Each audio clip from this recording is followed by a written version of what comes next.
എല്ലാവർക്കും ദിശ അക്കാഡമിയുടെ പുതിയൊരു വീഡിയോയിലോട്ട് സ്വാഗതം. അപ്പം ഇന്ന് നമ്മൾ ഇന്ത്യൻ ജോഗ്രഫിയിലെ 5ാമത്തെ ക്ലാസ് ആണ് നമ്മൾ നോക്കുന്നത്.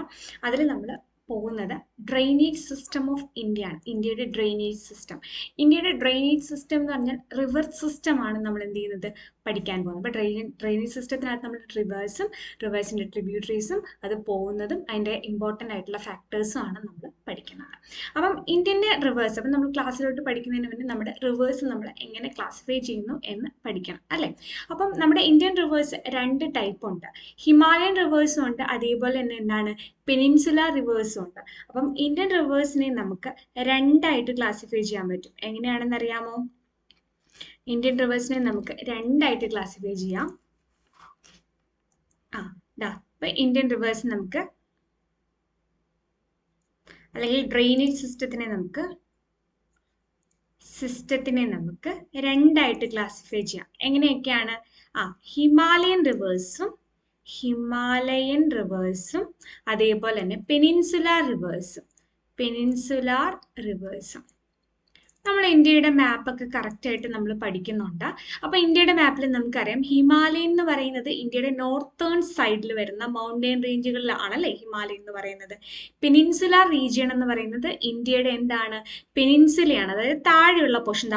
ഇന്ത്യയുടെ ഇത്രയുള്ളൊരു പോർഷനില്ലേ, അതായത് ഇവിടെ അറേബ്യൻ സീ, ഇവിടെ ബേ ഓഫ് ബംഗാൾ, ഇത് രണ്ടും ചേരുന്ന എന്താണ് ഇന്ത്യൻ ഓഷ്യൻ.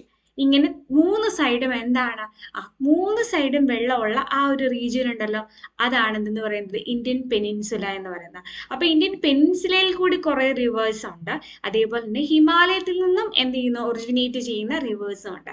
അപ്പൊ ഹിമാലയത്തിൽ നിന്ന് ഒറിജിനേറ്റ് ചെയ്യുന്ന റിവേഴ്സിനെ നമുക്ക് ഹിമാലയൻ റിവേഴ്സ് എന്ന് പറയാൻ പറ്റും. പെനിൻസുലയിൽ നിന്ന് ഒറിജിനേറ്റ് ചെയ്യുന്ന റിവേഴ്സിനെ നമുക്ക് എന്തെന്ന് പറയാൻ പറ്റും? പെനിൻസുലാർ റിവേഴ്സ് എന്നും പറയാൻ പറ്റും. മേജർ ഹിമാലയൻ റിവേഴ്സ് ഏതൊക്കെയാണെന്ന് നമ്മൾ മനസ്സിലാക്കിയിരിക്കണം. ഹിമാലയൻ റിവേഴ്സ് 3 എണ്ണമാണുള്ളത്. ഇൻഡസ്, ഗംഗ, അതേപോലെ തന്നെ ബ്രഹ്മപുത്ര. ഏതൊക്കെയാണ്? ഇൻഡസ്, ഗംഗ, ബ്രഹ്മപുത്ര. ഇവര് 3 പേരുമാണ് മെയിൻ ഹിമാലയൻ റിവേഴ്സും. ഇവരുടെ ട്രിബ്യൂട്ടറീസിനെ പറ്റി നമ്മൾ പഠിക്കണം കേട്ടോ.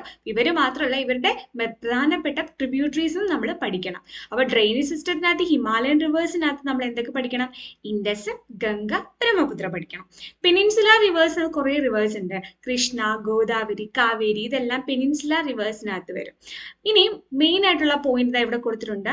ഇന്ത്യൻ റിവേഴ്സിൽ ഹിമാലയൻ റിവേഴ്സ് പെരീനിയൽ ആണ് നേച്ചർ. പെരിനിയൽ എന്ന് പറഞ്ഞു കഴിഞ്ഞാൽ വർഷം മുഴുക്കെ എന്ത് ചെയ്യുന്നുണ്ട്? വെള്ളമുള്ള നദികളാണ് ഈ ഹിമാലയൻ റിവേഴ്സ് എന്ന് പറയുന്നത്. അതായത് ഇപ്പൊ ഇന്ത്യയിലെ കാലാവസ്ഥ അനുസരിച്ച് പറയുകയാണെങ്കിൽ സമ്മർ സീസണിൽ എന്താണ് നമ്മുടെ സ്നോ ഉണ്ടല്ലോ, സ്നോ മെൽറ്റ് ആയിട്ട് ഈ റിവേഴ്സിനകത്ത് വെള്ളം വരും. അല്ലാത്തപ്പോഴെന്താണ് വെള്ളം ഉണ്ടാവും. റെയിനി സീസണിൽ ഉണ്ടാവും, അല്ലാത്ത സീസൺ എന്താണ് വെള്ളം ഉണ്ടായിരിക്കും. ഇനി സമ്മറിലാണല്ലോ സാധാരണ റിവേഴ്സ് ഒക്കെ വറ്റിപ്പോകുന്നത്. ആ സമയത്ത് സ്നോ മെൽറ്റ് ആയിട്ടും ഇവിടെ റിവറിൽ വെള്ളം ഉണ്ടാവും. പക്ഷേ പെനിൻസുലർ റിവേഴ്സ് അങ്ങനെയല്ല. സമ്മറിൽ അവിടുത്തെ വെള്ളത്തിന്റെ അളവ് കുറവായിരിക്കും. അപ്പോൾ പകുതിയും റിവേഴ്സിൽ എന്താണ് വെള്ളം വളരെയധികം കുറവായിരിക്കും. അപ്പം വർഷം മുഴുക്കെ വെള്ളം ലഭിക്കുന്ന റിവേഴ്സ് അല്ല പെനിൻസുലർ റിവേഴ്സ്. പക്ഷേ ഹിമാലയൻ റിവേഴ്സ് അങ്ങനെയാണ്. എന്താണ് വർഷം മുഴുക്കെ നമുക്ക് വെള്ളം കിട്ടുക. അതുകൊണ്ട് പെരിനിയലാണ് അതിന്റെ നേച്ചർ എന്ന് നമുക്ക് പറയാൻ പറ്റും. അപ്പൊ ഹിമാലയൻ റിവേഴ്സ് ആയിട്ടുള്ള ഗംഗ, ഇൻഡസ്, ബ്രഹ്മപുത്ര ഇമ്പോർട്ടൻ്റ് ആണ്. അതേപോലെ തന്നെ എന്താണ് പെനിൻസുലർ റിവേഴ്സും ഇമ്പോർട്ടൻ്റ് ആണ്. അപ്പൊ നമുക്ക് ഓരോ റിവേഴ്സും എടുത്തെടുത്ത് മെയിൻ ആയിട്ടുള്ള കാര്യങ്ങളെല്ലാം പറഞ്ഞു പോകാൻ പറ്റും. നമുക്ക് പറയാൻ പറ്റുന്നതിന്റെ മാക്സിമം കാര്യങ്ങൾ നമുക്ക് ഇതിനകത്ത് ഇൻക്ലൂഡ് ചെയ്യാം. അപ്പൊ നമുക്ക് ആദ്യം നമ്മൾ ഇൻഡസ് റിവർ ആണ് കേട്ടോ. ഈ 3 റിവേഴ്സും, അതായത് ഇൻഡസ്, ഗംഗ, ബ്രഹ്മപുത്ര, ഈ 3 റിവേഴ്സിലും കുറച്ച് പ്രത്യേകത ഉള്ള ഒരാളാണ് ഇൻഡസ് റിവർ. അതായത് ഇവരിപ്പം ഈ 3 റിവേഴ്സിലും ഓഡ് വൺ ഔട്ട് ആരാണെന്ന് ചോദിച്ചാൽ അത് ഇൻഡസ് ആണ്. കാരണം ഇൻഡസ് റിവർ വെസ്റ്റ് ഫ്ലോയിങ് ആണ്. എന്താണ്? Indus river west flowing river ആണ്. വെസ്റ്റ് എന്ന് പറഞ്ഞാൽ എന്താണ്? പടിഞ്ഞാറ്. വെസ്റ്റ് ഫ്ലോയിങ് ആണിത്. വെസ്റ്റ് ഫ്ലോയിങ് ആയിട്ടുള്ള റിവർ ആണ് ആരെന്ന് പറയുന്നത്? ഇൻഡസ് റിവർ എന്ന് പറയുന്നത്. ബാക്കി 2 പേരും ഉണ്ടല്ലോ, നമ്മുടെ ഗംഗയും അതേപോലെ തന്നെ ബ്രഹ്മപുത്രയും എന്താണ്? ഈസ്റ്റ് ഫ്ലോയിങ് ആണ്. അതായത് ഹിമാലയത്തിൽ നിന്നും അല്ലെങ്കിൽ ഇന്ത്യയിലെ ഏതെങ്കിലും ഭാഗത്തു നിന്നും എവിടെയാണോ അത് ഒറിജിനേറ്റ് ചെയ്യുന്നത് അവിടെ നിന്നും എങ്ങോട്ടാണ് ഇവർ പോകുന്നത്? ഇവർ കിഴക്കോട്ടാണ് പോകുന്നത്. അപ്പൊ ഇവർ എവിടെയായിരിക്കും? ഇവർ ചെന്ന് വീഴുന്നത് എവിടെയായിരിക്കും? ബേ ഓഫ് ബംഗാളിലായിരിക്കും പോകുന്നത്. അതേ സമയത്ത് വെസ്റ്റ് ഫ്ലോയിങ് ആയിട്ടുള്ള ഇൻഡസ് എവിടെയായിരിക്കും ചെന്ന് ചേരുന്നത്? അത് നമ്മുടെ അറേബ്യൻ സീയിലായിരിക്കും ചേരുന്നത്. അറേബ്യൻ സീയിലാണ് ചേരുന്നത്. മനസ്സിലായോ? അപ്പൊ ഇവരിൽ 3 പേരിലും 2 പേര് എങ്ങോട്ടാണ്? ഈസ്റ്റ് ഫ്ലോയിങ് ആണ്. ഒരാള്, അതായത് ഇൻഡസ് മാത്രമേ എന്തുള്ളൂ? വെസ്റ്റ് ഫ്ലോയിങ് ആയിട്ട് ഉള്ളൂ. അപ്പം ഇനിയും ഇതിന്റെ ഒറിജിൻ ആണ് നമ്മൾ നോക്കാൻ പോകുന്നത്. ഇൻഡസ് എവിടെയാണ് ഒറിജിനേറ്റ് ചെയ്യുന്നതെന്ന് ചോദിച്ചു കഴിഞ്ഞാൽ ഇന്ത്യയിൽ അല്ല. ഇൻഡസ് എന്ന് പറയുന്നത് എവിടെയല്ല? ഇന്ത്യയിലല്ല ഒറിജിനേറ്റ് ചെയ്യുന്നത്, മറിച്ച് എവിടെയാണ്? ടിബറ്റിനാണ്. ചൈനയുടെ പാർട്ടിലുള്ള ടിബറ്റിനാണ് ആര് ഫോം ചെയ്യുന്ന അല്ലെങ്കിൽ ഒറിജിനേറ്റ് ചെയ്യുന്നതെന്ന് ചോദിച്ചു കഴിഞ്ഞാൽ ഇൻഡസ് ഒറിജിനേറ്റ് ചെയ്യുന്നത്, അല്ലെ? ടിബറ്റിലെ മാനസ സരോവർ ലേക്കിന് അടുത്തായിട്ടാണ് ഇൻഡസിന്റെ ഒറിജിൻ എന്ന് പറയുന്നത്. River Indus rises in Tibet near lake Manasa Sarovar എന്നാണ് പറയുന്നത്. മാനസ സരോവർ ലേക്കിനടുത്ത് നിന്നാണ് ആര് വരുന്നത്? ഇൻഡസ് റിവർ വരുന്നത്. ഇനി വെസ്റ്റ് ഫ്ലോയിങ് ആണ്. ഇന്ത്യയിലെ ലഡാക്ക് വഴിയാണ് ഇത് എൻ്റർ ചെയ്യുന്നത്. നോക്കിക്കോ, ഇൻഡസ് ശരിക്കും 3 കൺട്രിയിലായിട്ടാണ് എന്ത് ചെയ്യുന്നത്? ഫ്ലോ ചെയ്യുന്നത്. അതായത് എവിടെയാണ് സ്റ്റാർട്ട് ചെയ്യുന്നത്? ടിബറ്റിൽ സ്റ്റാർട്ട് ചെയ്തു, ഇന്ത്യയിലോട്ട് വരുന്നു, ഇന്ത്യയിൽ നിന്നും പിന്നീട് അത് പാകിസ്ഥാനിലോട്ട് പോകുന്നു. മെജോറിറ്റി ഓഫ് ഇൻഡസ് റിവറിന്റെ പാർട്ടും എങ്ങോട്ടാണ് ഒഴുകുന്നതെന്ന് ചോദിച്ചാൽ അത് പാകിസ്ഥാനിലോട്ടാണ് ഒഴുകുന്നത്. ഓക്കെ അല്ലേ? അപ്പൊ പാകിസ്ഥാനാണ് ഇൻഡസിന്റെ മെയിൻ ആയിട്ടുള്ള അല്ലെങ്കിൽ മെജോറിറ്റി പോർഷനും ഉള്ളത്. ഇന്ത്യയിലാണ് വളരെ കുറച്ച് മാത്രമേ ഉള്ളൂ ഇൻഡസ് റിവർ ഉള്ളത്. അപ്പൊ ഇന്ത്യയിലെ ഏറ്റവും വലിയ നദി എന്ന് ചോദിച്ചാൽ അത് ഇൻഡസ് അല്ല. പക്ഷേ ഇൻഡസിന്റെ ലെങ്ത് നമ്മൾ നോക്കിയാൽ ഏകദേശം ഒരു 3180 കിലോമീറ്റർ. NCERT ഇവിടെ ഒരു 2900 കിലോമീറ്ററിന് NCERT കൊടുത്തിട്ടുണ്ട്. പക്ഷെ നമ്മുടെ ആൻസർ കീകളിലെല്ലാം, അതായത് നമ്മുടെ എക്സാമുകൾക്കെല്ലാം നമുക്ക് 3180. ഇതിൽ രണ്ടും കൂടെ എന്തായാലും ഓപ്ഷനിൽ കൊടുക്കില്ല, ഏതെങ്കിലും ഒന്നേ കൊടുക്കുകയുള്ളൂ. അപ്പൊ നിയർലി ഇതിൽ ഏത് നമ്പർ വന്നാലും നിങ്ങൾ ആൻസർ ചെയ്യണം. ഈ 2 വാല്യൂ നിങ്ങൾ ജസ്റ്റ് നോട്ട് ചെയ്ത് വെക്കാം. ഇതിൽ ഒരു 700 കിലോമീറ്റർ പ്ലസ് മാത്രമേ ഇന്ത്യയിലൂടെ ഒഴുകുന്നുള്ളൂ. അപ്പൊ ലെങ്ത് വൈസ് നോക്കിക്കഴിഞ്ഞാൽ 3180 കിലോമീറ്ററോളം നീളമുള്ള ഇൻഡസ് റിവർ അല്ല ഇന്ത്യയിലെ ഏറ്റവും വലിയ റിവർ. കാരണം എന്താണ്? ഇന്ത്യയിൽ കൂടി ഇത് കുറച്ച് പോർഷൻ മാത്രമേ ഒഴുകുന്നുള്ളൂ. അപ്പൊ ഇന്ത്യയിൽ കൂടി ഒഴുകുന്ന ഏറ്റവും വലിയ നദി ഏതാണ് എന്ന് ചോദിച്ചു കഴിഞ്ഞാൽ അത് ഇൻഡസ് അല്ല, അത് എന്താണ്? അത് നമ്മുടെ ഗംഗയാണ്, റിവർ ഗംഗയാണ്, നമ്മുടെ നാഷണൽ റിവർ ആണ്. അതേസമയം ഇന്ത്യൻ സബ് കോണ്ടിനെന്റിൽ, അതായത് ഇന്ത്യൻ സബ് കോണ്ടിനെന്റ് എന്ന് വെച്ചാൽ ഇന്ത്യക്ക് അടുത്തുള്ള കുറച്ച് രാജ്യങ്ങളിലൂടെ നമുക്ക് അതിനകത്ത് വരും. ഭൂട്ടാൻ വരും, പാകിസ്ഥാൻ വരും, അതുപോലെ എന്താണ് നേപ്പാൾ വരും, പിന്നെ ശ്രീലങ്ക വരും. ഇങ്ങനെയുള്ള രാജ്യങ്ങളെ വെച്ച് കമ്പയർ ചെയ്യുമ്പോൾ ഇതാണ് ഇന്ത്യൻ സബ് കോണ്ടിനെന്റ് എന്ന് പറയുന്നത്. അപ്പൊ ഇന്ത്യൻ സബ് കോണ്ടിനെന്റിലെ ഏറ്റവും നീളം കൂടിയ നദി എന്നാണ് നമ്മുടെ എക്സാമിന് ചോദിക്കുന്നെങ്കിൽ അവിടെ നമുക്ക് ഇൻഡസ് എഴുതാം. ഇന്ത്യയിലെ ഏറ്റവും നീളം കൂടിയ നദി എന്തല്ല? ഇൻഡസ് അല്ല, അതെന്താണ്? അത് ഗംഗയാണ്. അതേപോലെ തന്നെ ലോകത്തിലെ ഏറ്റവും നീളം കൂടിയ റിവർ ഏതാന്ന് ചോദിച്ചാൽ അത് ഏതാണ്? അത് നൈൽ റിവർ ആണ്, അല്ലെ? നൈൽ നദിയാണ് ഏറ്റവും കൂടുതൽ നീളമുള്ള, ലോകത്തിലെ ഏറ്റവും കൂടുതൽ നീളമുള്ളത്, അല്ലെ? ഇന്ത്യയിലെ ഏറ്റവും കൂടുതൽ നീളമുള്ളത് ഗംഗയാണ്. ഇന്ത്യൻ സബ് കോണ്ടിനെന്റ് എന്നാണ് ചോദിക്കുന്നതെങ്കിൽ അവിടെ നമുക്ക് ഇൻഡസ് എഴുതാൻ പറ്റും. പാകിസ്ഥാനിലെ ഏറ്റവും കൂടുതൽ ദൂരം ഒഴുകുന്ന ഒരു നദിയാണ് ഇൻഡസ്. ഇന്ത്യയിൽ കൂടി അത് വളരെ കുറച്ച്, ഒരു 700 കിലോമീറ്റർ ഒക്കെ ഇന്ത്യയിൽ കൂടി ആര് ഒഴുകുന്നുള്ളൂ? നമ്മുടെ ഇൻഡസ് റിവർ ഒഴുകുന്നുള്ളൂ. മനസ്സിലായല്ലോ? അപ്പം longest river in Indian sub continent എന്ന് നമുക്ക് പറയാൻ പറ്റും. അതേപോലെ തന്നെ എന്താണ്? ഇന്ത്യയിലെ ഏറ്റവും നീളം കൂടിയ ലോങ്സ്റ്റ് റിവർ ഇൻ ഇന്ത്യ എന്ന് ചോദിച്ചു കഴിഞ്ഞാൽ അത് എന്താണ്? ഗംഗയാണ്. ഇന്ത്യയിലെ കേസ് ആണെങ്കിൽ ഗംഗയാണ്.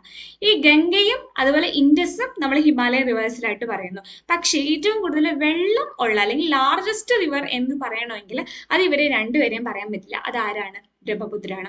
ബ്രഹ്മപുത്രയിലാണ് ഏറ്റവും കൂടുതൽ ജലം എന്ത് ചെയ്യുന്നത്? സ്റ്റോർ ചെയ്ത് വെക്കുന്നത്. അല്ലെങ്കിൽ ഏറ്റവും കൂടുതൽ വെള്ളമുള്ള നദി ഏതാന്ന് ചോദിച്ചാൽ ആഴം കൂടുതലുള്ളത് ഏതിനാണ്?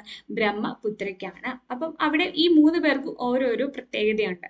ഇനി നമ്മൾ സൗത്ത് ഇന്ത്യയിലോട്ട് നോക്കുകയാണെങ്കിൽ സൗത്ത് ഇന്ത്യയിൽ ഏറ്റവും വലിയ നദി അല്ലെങ്കിൽ ഏറ്റവും നീളം കൂടിയ നദി എന്ന് പറയുന്നത് ഗോദാവരിയാണ്. ആരാണ്? ഗോദാവരിയാണ്. അപ്പൊ സൗത്ത് ഇന്ത്യയിലെയാണ് ഏറ്റവും നീളം കൂടിയ നദി എന്ന് ചോദിക്കുകയാണെങ്കിൽ അത് നമ്മൾ ഗോദാവരി എന്ന് ഓർക്കണം. അപ്പൊ longest river in Indian sub continent ആരാണ്? അത് ഇൻഡസ് ആണ്. ഇന്ത്യയിലെ ആണെങ്കിൽ അത് ഗംഗയാണ്. സൗത്ത് ഇന്ത്യയിലെ ആണെങ്കിൽ ഗോദാവരിയാണ്. ഏറ്റവും വെള്ളം ഉൾക്കൊള്ളുന്നതെന്നാണ് ചോദിക്കുന്നതെങ്കിൽ അത് ഏതാണ്? അത് ബ്രഹ്മപുത്രയാണ്. ഓക്കെ അല്ലേ? അപ്പൊ എവിടെയാണ് ഒറിജിൻ ചെയ്യുന്നതെന്ന് ചോദിച്ചു കഴിഞ്ഞാൽ അത് മാനസ സരോവർ ലേക്കാണ്. ഏതാണ്? രാജ്യം ഏതാണ്? ടിബറ്റ് ആണ്, അല്ലെങ്കിൽ ചൈനയാണെന്ന് നമ്മൾ ആൻസർ ചെയ്യണം. 3180 കിലോമീറ്റർ ലെങ്ത് ഒക്കെ ഇമ്പോർട്ടന്റ് ആണ് കേട്ടോ. ഈ 2900 പ്ലസ് 3000 ആ ഒരു നമ്പർ നിങ്ങൾ എന്തായാലും നോട്ട് ചെയ്ത് വെച്ചേക്കണം കേട്ടോ. ഇനി മേജർ ട്രിബ്യൂട്ടറീസ്. അപ്പൊ നമ്മൾ പറഞ്ഞിട്ടുണ്ട് നമ്മൾ റിവേഴ്സിനെ മാത്രമല്ല അവരുടെ പോഷക നദി അല്ലെങ്കിൽ ട്രിബ്യൂട്ടറീസിനെ പറ്റിയും അറിഞ്ഞിരിക്കണം. പ്രധാനപ്പെട്ട 5 പോഷക നദിയാണ്. ഇൻഡസിന്റെ 5 പോഷക നദികൾ നമ്മൾ പഠിക്കണം. അത് ഏതൊക്കെയാണ്? ജലം, ചിനാബ്, അതേപോലെ തന്നെ രവി, ബിയാസ്, സത്ലജ്. ഏതൊക്കെയാണ്? ജലം, ചിനാബ്, രവി, ബിയാസ്, സത്ലജ്. ഇതില് ചിനാബ് എന്ന് പറഞ്ഞാൽ ലാർജസ്റ്റ് ട്രിബ്യൂട്ടറി ഓഫ് ഇൻഡസ് ആണ്. ഇൻഡസിന്റെ ലാർജസ്റ്റ്, ഏറ്റവും കൂടുതൽ ജലം എന്താണ്? ചിനാബിലോട്ടാണ് ഈ ജലവും രവിയും ബിയാസും സത്ലജും എല്ലാം വന്ന് ചേരുന്നത്. അതുകൊണ്ട് തന്നെ ഏറ്റവും കൂടുതൽ വെള്ളമുള്ള അല്ലെങ്കിൽ ഏറ്റവും വലിയ ഇൻഡസിന്റെ ട്രിബ്യൂട്ടറി ഏതാണെന്ന് ചോദിച്ചു കഴിഞ്ഞാൽ അതിന്റെ ആൻസർ ചിനാബാണ്. ഓക്കെ അല്ലേ? അപ്പൊ ജലം, ചിനാബ്, രവി, ബിയാസ്, സത്ലജ്. ഇതില് ബിയാസിന് ഒരു പ്രത്യേകതയുണ്ട്. ബിയാസ് എന്ന് പറയുന്നത് ഇന്ത്യയിൽ തന്നെ സ്റ്റാർട്ട് ചെയ്ത് ഇന്ത്യയിൽ തന്നെ എൻഡ് ആകുന്ന ഒരു ഇൻഡസിന്റെ ട്രിബ്യൂട്ടറി ആണ്. മനസ്സിലായോ? അതായത് ബാക്കി എല്ലാവർക്കും എന്താണ്, നമ്മൾ എന്തായാലും ഒരു പാകിസ്ഥാനിലൂടെ എന്ത് ചെയ്യുന്നുണ്ട്? ഫ്ലോ ചെയ്യുന്നുണ്ട്.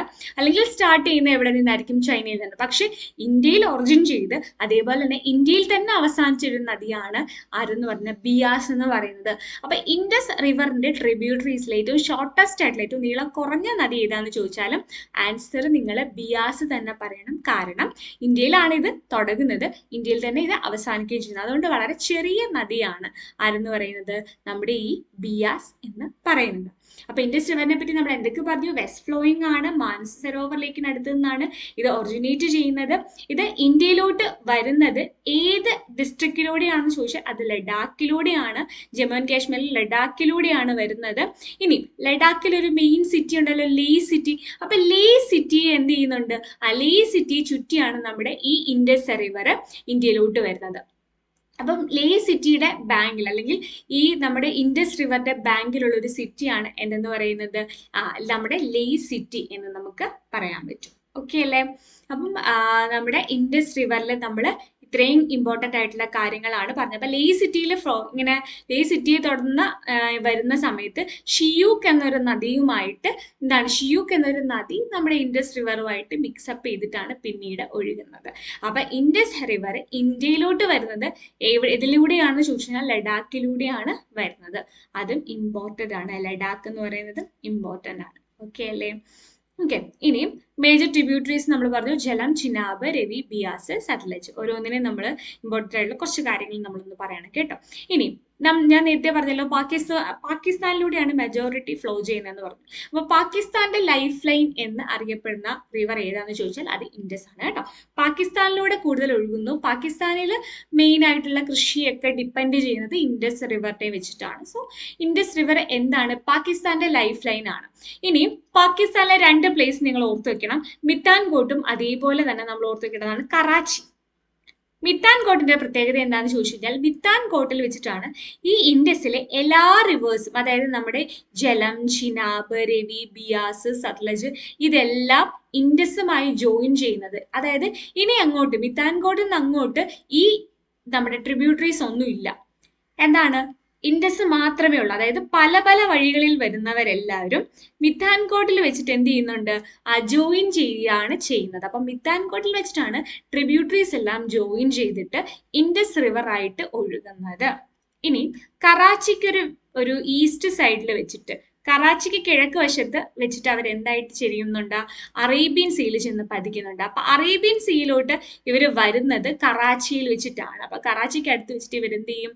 അറേബ്യൻ സീയിൽ ചെന്ന് പതിക്കുന്നു. അപ്പൊ മിത്താൻകോട്ടിൽ വെച്ചിട്ട് ഈ റിവേഴ്സ് ട്രിബ്യൂട്ടറീസ് ഒക്കെ ജോയിൻ ചെയ്യുന്നു. കറാച്ചിയിൽ വെച്ചിട്ട് അവർ എന്ത് ചെയ്യുന്നു? അറേബ്യൻ സീയിലോട്ട് പോകുന്നു. അപ്പൊ ഇത്രയും കാര്യങ്ങളാണ് ഇതിനകത്തുള്ളത്. അപ്പൊ ടിബറ്റില് മാനസ സരോവറിലേക്ക് 3280 കിലോമീറ്റർ ഇന്ത്യയിലോട്ട് കിടക്കുന്നത് ലഡാക്കിലൂടെയാണ്. 5 മേജർ ട്രിബ്യൂട്ടറീസ് നമുക്ക് പഠിക്കണം. അതിൽ ഏറ്റവും വലിയ ചിനാബ്, ഏറ്റവും ചെറിയ ബിയാസ്. അതേപോലെ തന്നെ എന്താണ് longest river Indian sub continent എന്ന് ചോദിച്ചാൽ ഇൻഡസ് റിവർ ആണ്. എന്നാൽ ഇന്ത്യയിലെ ഏറ്റവും വലിയ റിവർ അല്ല, ഒരേ ഒരു വെസ്റ്റ് ഫ്ലോയിങ് റിവർ ആണ്. നമ്മുടെ ഹിമാലയൻ റിവേഴ്സിൽ ഒരേ ഒരു വെസ്റ്റ് ഫ്ലോയിങ് ആയിട്ടുള്ള റിവർ ആണ് ഇൻഡസ് റിവർ. അതുകൊണ്ട് തന്നെ ഇത് എൻഡ് ചെയ്യുന്നത് എവിടെയായിരിക്കും? അറേബ്യൻ സീലായിരിക്കും. ഓക്കെ അല്ലേ? നെക്സ്റ്റ് നമുക്ക് ഇതിന്റെ ഒരു ഫിഗർ ഒന്ന് നോക്കാം. ഓക്കെ, ഇനി നോക്കിക്കേ, ഒറിജിനേറ്റ് ചെയ്യുന്നത് എവിടെ നിന്നാണ്? ഇൻഡസ് മാനസ സരോവറിലേക്കാണ് കേട്ടോ.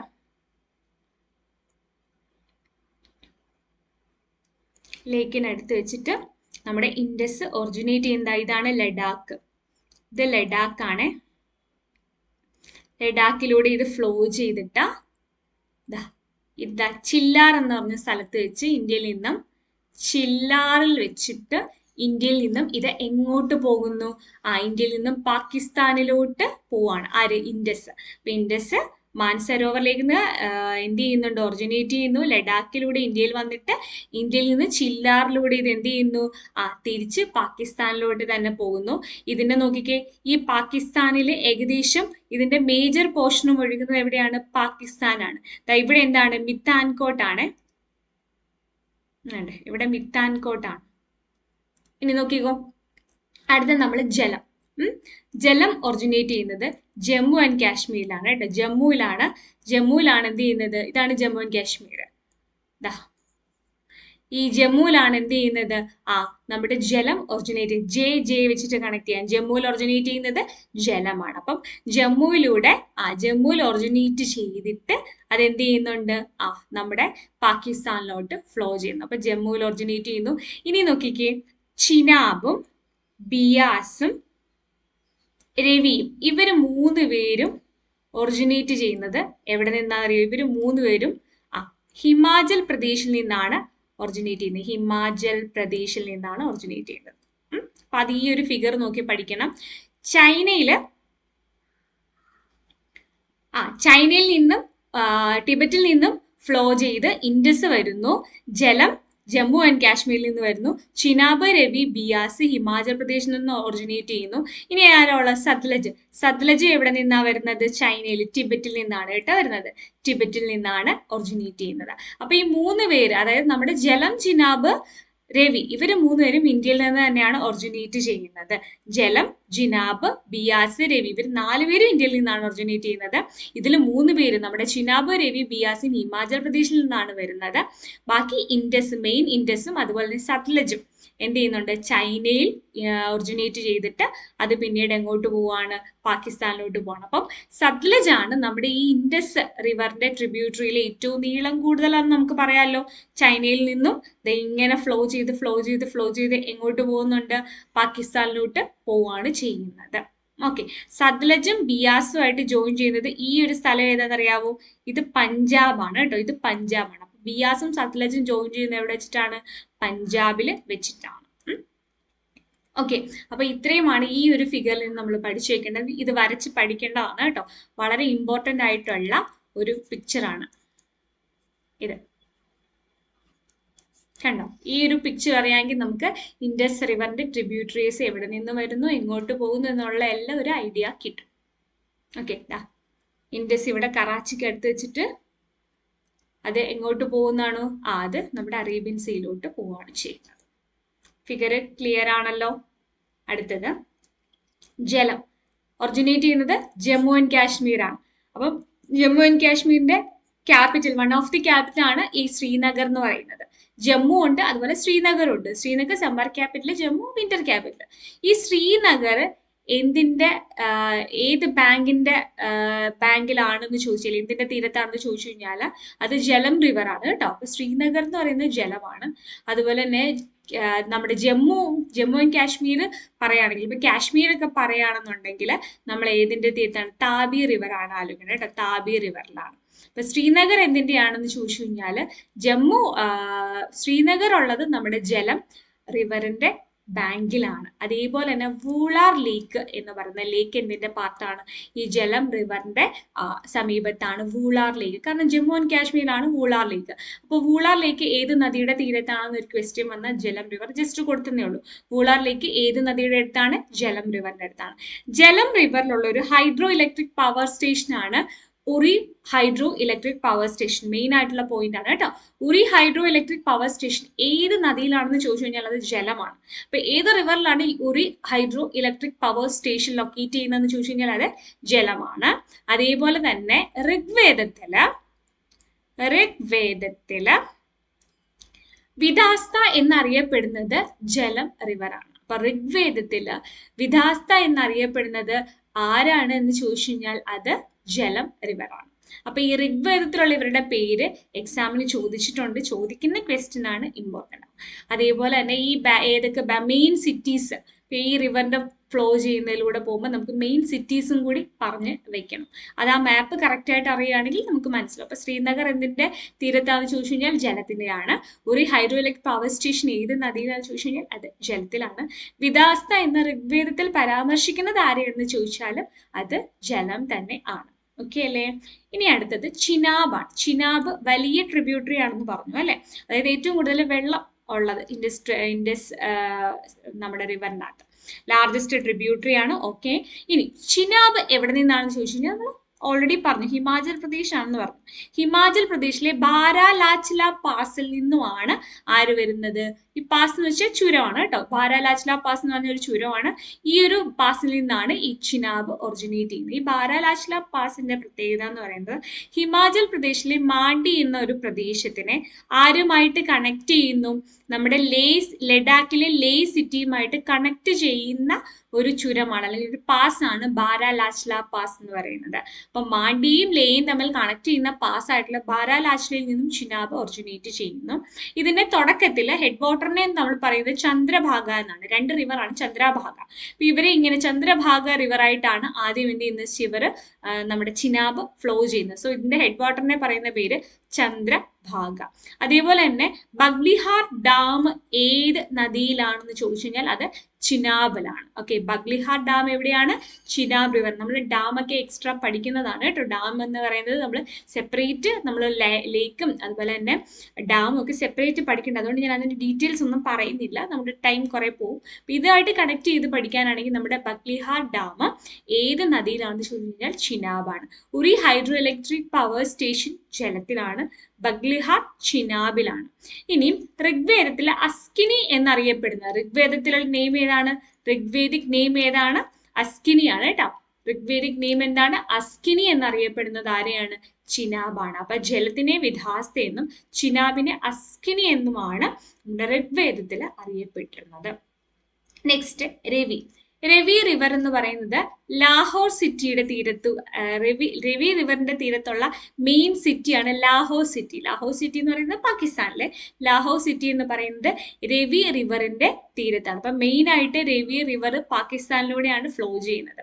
ഹാരപ്പൻ സിവിലൈസേഷൻ ഒരു ക്വസ്റ്റ്യൻ ചോദിക്കുക. ഹാരപ്പൻ സിവിലൈസേഷൻ നിങ്ങൾ പഠിക്കും ഹാരപ്പൻ സിവിലൈസേഷൻ ഏത് നദീ തീരത്ത് നിന്നാണ് ഒറിജിനേറ്റ് ചെയ്തതെന്ന് ചോദിച്ചു കഴിഞ്ഞാൽ രവി റിവറിന്റെ തീരത്ത് നിന്നാണ് ഹാരപ്പൻ സിവിലൈസേഷൻ ഒറിജിനേറ്റ് ചെയ്തത്. അതേപോലെ തന്നെ ഋഗ്വേദത്തില് പരുഷിണി എന്ന് അറിയപ്പെടുന്ന റിവർ ഏതാന്ന് ചോദിച്ചാലും എന്ത് തന്നെയാണ്? രവി റിവർ തന്നെയാണ് അല്ലെ. അപ്പൊ രവി റിവർ ആണ് പരുഷിണി എന്ന് പറഞ്ഞ് അറിയപ്പെടുന്നത്. ലാഹോർ സിറ്റി രവി റിവറിന്റെ തീരത്താണുള്ളത്. ഹാരപ്പൻ സിവിലൈസേഷൻ ഫോം ചെയ്യുന്നത് ഏത് നദീ തീരത്തു നിന്നാണ്? നമ്മുടെ രവി റിവറിന്റെ തീരത്ത് നിന്നാണ്. അപ്പൊ ഈ ഹാരപ്പൻ സിവിലൈസേഷനിൽ ഓരോ സാധനം കിട്ടുക എന്നൊക്കെ പറയുന്നത് അത് ഏത് നദിയുടെ തീരത്തു നിന്നാണെന്നൊക്കെയാണ് ക്വസ്റ്റ്യൻ ചോദിക്കുന്നതെങ്കിൽ നിങ്ങൾക്ക് രവി റിവർ എഴുതാം. അപ്പൊ ഈ ജസ്റ്റ് ഈ ഹാരപ്പൻ സിവിലൈസേഷൻ ഒക്കെ പഠിക്കുമ്പോൾ ഇതൊന്നും കൂടി നിങ്ങൾ എന്ത് ചെയ്യുക? ഓർത്തും പഠിക്കുകയൊക്കെ ചെയ്യും. അപ്പൊ അത് നിങ്ങൾ പഠിച്ചിട്ടില്ലെങ്കിൽ നിങ്ങൾ ആ ഹിസ്റ്ററിയിൽ അതൊക്കെ പഠിക്കുമ്പോൾ നിങ്ങൾക്ക് ഇതോടെ എന്ത് ചെയ്യും? ക്ലിയർ ആവും. രവിയുടെ തീരത്താണ് എന്തെന്ന് പറയുന്നത്? ലാഹോർ സിറ്റി. അതുപോലെ ഹാരപ്പൻ സിവിലൈസേഷൻ. ഋഗ്വേദിക് നെയിം എന്ന് പറയുന്നത് പരുഷിണി. ഋഗ്വേദിക് നെയിം എന്താണ്? പരുഷിണി. അതേപോലെ തന്നെ നമ്മൾ ബിയാസ് റിവർ നമ്മൾ ഓൾറെഡി പറഞ്ഞു. ബിയാസ് റിവർ എന്ന് പറയുന്നത് ഇൻഡസ് റിവറിന്റെ ട്രിബ്യൂട്ടറീസ് എടുത്തു കഴിഞ്ഞാൽ ഷോർട്ടസ്റ്റ് ആയിട്ടുള്ള റിവർ ആണ്. എവിടെ നിന്നാണ് ഒറിജിനേറ്റ് ചെയ്യുന്നത് ചോദിച്ചു കഴിഞ്ഞാൽ റോഹുതാങ് പാസിൽ നിന്നാണ്. റോഹുതാങ് പാസിൽ നിന്നാണ് ബിയാസ് റിവർ എന്ത് ചെയ്യുന്നത്? ഒറിജിനേറ്റ് ചെയ്യുന്നത്. ആക്ച്വലി എവിടെയാണ്? ഹിമാചൽ പ്രദേശിലാണ്. തുളു വാലി ഫോർമേഷൻ, തുളു വാലിയിലെ തുളു അല്ല കുളു വാലി ഫോർമേഷൻ എന്ത് ചെയ്യുന്നുണ്ട്? സഹായിക്കുന്നു. തുളു വാലി ഫോർമേഷന് സഹായിക്കുന്നു. അതേപോലെ തന്നെ പോങ് ഡാം എവിടെയാണ് സ്ഥിതി ചെയ്യുന്നതെന്ന് ചോദിച്ചു കഴിഞ്ഞാൽ ബിയാസ് റിവറിലാണ് പോങ് ഡാം ഉള്ളത്. ഋഗ്വേദയിലുള്ള നെയിമാണ് വിപാസ എന്ന ഋഗ്വേദത്തിൽ അറിയപ്പെടുന്ന ആരെയാണ്? ബിയാസ് റിവറിലാണ്. പോങ് ഡാം ഏത് റിവറിലാണെന്ന് ചോദിച്ചു കഴിഞ്ഞാൽ ബിയാസ് റിവർ ആണ്. ഹിമാചൽ പ്രദേശിലെ റോഹ്താങ് പാസിലൂടെ എന്ത് ചെയ്യുന്നുണ്ട്? ഒറിജിനേറ്റ് ചെയ്യുന്നതാണ് നമ്മുടെ ബിയാസ് റിവർ. അടുത്തത് സത്ലജ് ആണ്. നമ്മൾ ലാസ്റ്റ് പഠിക്കുന്ന ഇൻഡസിന്റെ ട്രിബ്യൂട്ടറി ആണ് സത്ലജ് എന്ന് പറയുന്നത്. സത്ലജ് ലോങ്സ്റ്റ് ട്രിബ്യൂട്ടറി എന്ന് പറയാം. കാരണം സ്റ്റാർട്ട് ചെയ്യുന്ന ചൈനയിൽ നിന്നാണ്, ഇന്ത്യയിലൂടെ അത് എങ്ങോട്ട് പോകുന്നുണ്ട്? പാകിസ്ഥാനിലോട്ട് പോകുന്നുണ്ട്. നീളം ഏറ്റവും കൂടിയ ഇൻഡസിന്റെ ട്രിബ്യൂട്ടറി ആണ്. ഒറിജിൻ ടിബറ്റിലാണ്, നമ്മൾ ഓൾറെഡി പറഞ്ഞു. ഇന്ത്യയിലോട്ട് വരുന്നത് ഏത് പാസ് വഴിയാണെന്ന് ചോദിച്ചു കഴിഞ്ഞാൽ അത് ഷിപ്കില പാസ് വഴിയാണ്. ഷിപ്കില പാസ് വഴിയാണ് ഇന്ത്യയിലോട്ട് എന്ത് ചെയ്യുന്നത്, വരുന്നത്. മെയിൻ ആയിട്ട് സത്ലജ് റിവറിലുള്ള ഒരു ഡാം ആണ് ഭക്രാനങ്കൽ ഡാം. ഇത് ലാർജസ്റ്റ് ഡാം എന്നാണ് അറിയപ്പെടുന്നത്. ഇന്ത്യയിലെ ഏറ്റവും വലിയ ഡാമാണ് ഈ ഭക്രാനങ്കൽ ഡാം. ആക്ച്വലി ഇത് 2 ഡാമാണ്. ഭക്ര വേറെ ഡാം, നങ്കൽ ഇത് ഭക്ര പഞ്ചാബിലും നങ്കൽ ഹിമാചൽ പ്രദേശിലുമാണ്. അപ്പൊ ഇവർ രണ്ടുപേരെയും ഒരുമിച്ചാണ് എന്ത് ചെയ്യുന്നത്, നമ്മൾ ഭക്രാനങ്കൽ ഡാം എന്ന് പറയുന്നത്. സോ ഭക്രാനങ്കൽ ഡാം ഏത് റിവറിലാണ്, അത് സത്ലജ് റിവറിലാണ്. ഏറ്റവും വലിയ ഡാം എന്ന് പറയുന്നുണ്ട്, ഏറ്റവും നീളം കൂടിയത് പക്ഷെ ടെഹരിയാണ് കേട്ടോ, ടെഹരിയാണ്. അതിനകത്ത് നമ്മൾ പഠിക്കില്ല. ഇന്ദിരാ കനാൽ എന്ന് പറയുന്നത് ആക്ച്വലി സത്ലജിൽ നിന്നും നമ്മുടെ ഈ രാജസ്ഥാനിലെ ഡ്രൈ ലാൻഡുകൾക്കും അതേപോലെ തന്നെ പഞ്ചാബ്, ഹരിയാന, രാജസ്ഥാൻ ഈ 3 സ്ഥലത്തെ ഡ്രൈ ആയിട്ടുള്ള സ്ഥലങ്ങളിലോട്ട് വെള്ളം എത്തിക്കുന്നതിനുള്ള ഒരു പദ്ധതിയാണ് ഇന്ദിരാ കനാൽ എന്ന് പറയുന്നത്. സോ ഇന്ദിരാ കനാൽ എവിടെയാണ് ലൊക്കേറ്റ് ചെയ്യുന്നതെന്ന് ചോദിച്ചു കഴിഞ്ഞാൽ അതും സത്ലജിലാണ്. അപ്പൊ സത്ലജിലെ വെള്ളം നമ്മുടെ പഞ്ചാബ്, ഹരിയാന, രാജസ്ഥാൻ എന്നീ സ്ഥലങ്ങളിലെ ഡ്രൈലാൻഡിലോട്ട് എത്തിക്കുന്ന ആ ഒരു പദ്ധതിയാണ് ഇന്ദിരാ കനാൽ എന്ന് പറയുന്നത്. ഇനിയും ശതദ്രു എന്ന് പറയുന്നത് സത്ലജിന്റെ എന്ത് പേരായിരിക്കും, ഋഗ്വേദിക് നെയിം ആണ്. ഋഗ്വേദയില് ഏത് പേരിലാണ് നമ്മുടെ സത്ലജ് അറിയപ്പെടുന്നത്, ശതദ്രു എന്നാണ് അറിയപ്പെടുന്നത്. രവിയെ പരിഷിണി, ബിയാസിനെ വിഭാസ, അതുപോലെ ജലത്തിനെ വിധാസ്ത എന്നുമാണ് അറിയപ്പെട്ടിരുന്നത്. ഓക്കെ അല്ലേ? അപ്പൊ ഇതാണ് നമ്മൾ മെയിൻ ആയിട്ട് ഇതിനകത്ത് ഇൻക്ലൂഡ് ചെയ്തത്. ഓക്കെ, അപ്പൊ നമ്മൾ ഇന്നത്തെ ക്ലാസ്സിൽ എന്തൊക്കെയാണ് പഠിച്ചതെന്ന് നമുക്ക് നോക്കാം. ഇൻഡസ് റിവറുമായിട്ട് ബന്ധപ്പെട്ടിട്ട് ആദ്യം നമ്മൾ ഹിമാലയൻ റിവേഴ്സ് ഏതൊക്കെയാണെന്ന് പഠിച്ചു. ഹിമാലയൻ റിവേഴ്സ് ഇൻഡസ്, ഗംഗ, ബ്രഹ്മപുത്ര. അതേപോലെ തന്നെ അത് പെരിനിയലാണ്, വർഷം മുഴുക്കെ വെള്ളം കിട്ടുന്ന റിവേഴ്സ് ആണ് ഹിമാലയൻ റിവേഴ്സ് എന്ന് പറയുന്നത്. ഇതിൽ ബ്രഹ്മപുത്രയും ഗംഗയും കിഴക്കോട്ട് ഫ്ലോ ചെയ്തിട്ട് എവിടെയാണ് പോകുന്നത്, ബേ ഓഫ് ബംഗാളിൽ പോകുന്നത്. ഇൻഡസ് പക്ഷേ അറേബ്യൻ സീയിലാണ് ചെന്ന് പതിക്കുന്നത്. ഇൻഡസ് റിവറിനെ സംബന്ധിച്ച് പറയുകയാണെങ്കിൽ മാനസരോവറിനടുത്ത് വെച്ചിട്ടാണ് ഇത് ചെയ്യുന്നത്, ഒറിജിനേറ്റ് ചെയ്യുന്നത്. ലഡാക്കിലാണ് എന്ത് ചെയ്യുന്നത്, ഇന്ത്യയിലോട്ട് കടക്കുന്നത് ലഡാക്കിലോട്ടാണ്. ഏകദേശം ഒരു 3000+ കിലോമീറ്റർ ആണ് ഇതിന്റെ ലെങ്ത് എന്ന് പറയുന്നത്. ഇന്ത്യയിലൂടെ പക്ഷേ ഒരു 700 കിലോമീറ്റർ ഒക്കെ ഫ്ലോ ചെയ്യുന്നുള്ളൂ. മെയിൻ ആയിട്ട് 5 ട്രിബ്യൂട്ടറീസ് ഉണ്ട്. ഇതിന്റെ പഞ്ചനദികൾ എന്നാണ് അറിയപ്പെടുന്നത്. ഇതിലെ ലോങ്സ്റ്റ്, ഇന്ത്യയിൽ തന്നെ ലോങ്സ്റ്റ് റിവർ എന്ന് നമുക്ക് പറയാൻ പറ്റില്ല, പക്ഷെ ഇന്ത്യൻ സബ് കോണ്ടിനെന്റിലെ ലോങ്സ്റ്റ് റിവർ എന്ന് നമുക്ക് പറയാൻ പറ്റും. പിന്നെ ലൈഫ് ലൈൻ ഓഫ് പാകിസ്ഥാൻ എന്നാണ് അറിയപ്പെടുന്നത്. Mithankot in Pakistan 1960 life line of Pakistan പറയുമ്പോൾ നമ്മൾ ഒരു കാര്യം ആലോചിക്കണം. 1960 ഒരു ട്രീറ്റി ഉണ്ട്. അത് പറയുന്നത് നമ്മുടെ ഇൻഡസിന്റെ വെള്ളത്തിന്റെ 20% മാത്രമേ ഇന്ത്യക്ക് എന്തേ ഉള്ളൂ, ഇന്ത്യക്ക് കൊടുക്കൂ. ബാക്കി പോർഷൻ എന്താണ്, അത് പാകിസ്ഥാനുള്ളതാണ്. അപ്പം ഈ ഒരു ട്രീറ്റി 1960 എന്ത് ചെയ്യുന്നത്, ഇന്ത്യയും പാകിസ്ഥാനുമായിട്ടുള്ളതാണ്, കരാറാണ്. 1960 ഇത് ഒപ്പുവെക്കുന്നത്. ഇൻഡസിലെ ജലത്തിന്റെ ഡിസ്ട്രിബ്യൂഷനുമായിട്ട് ബന്ധപ്പെട്ടതാണ്. 20%, ഇതിൽ 20% ഇൻഡസ് റിവറിലെ വാട്ടർ നമുക്ക് ഇന്ത്യക്ക് എടുക്കാൻ പറ്റും. ബാക്കി ആർക്കാണ്, പാകിസ്ഥാനിലോട്ടാണ്. ഇത് ഒപ്പുവെച്ച ഇന്ത്യൻ പ്രധാനമന്ത്രി ജവഹർലാൽ നെഹ്റു ആണ് കേട്ടോ, ജവഹർലാൽ നെഹ്റു ആണ്. അതേപോലെ തന്നെ പാകിസ്ഥാനിലെ അയൂബ് ഖാൻ, പ്രസിഡന്റ് ആയിട്ടുള്ള അയൂബ് ഖാനുമാണ് ഇത് ഒപ്പുവെച്ചത്. അപ്പൊ അയൂബ് ഖാനും ജവഹർലാൽ നെഹ്റുവും കൂടെ ഒപ്പുവെച്ചതാണ് 1960 ഇൻഡസ് ട്രീറ്റി എന്ന് പറയുന്നത്. 20% മാത്രമേ എന്തുള്ളൂ, ഇന്ത്യക്ക് ലഭിക്കുകയുള്ളൂ. അപ്പൊ അതും കൂടെ ജസ്റ്റ് ഇതിന്റെ കൂട്ടത്തിൽ ഓർത്ത് വെക്കുന്നത് നല്ലതായിരിക്കും.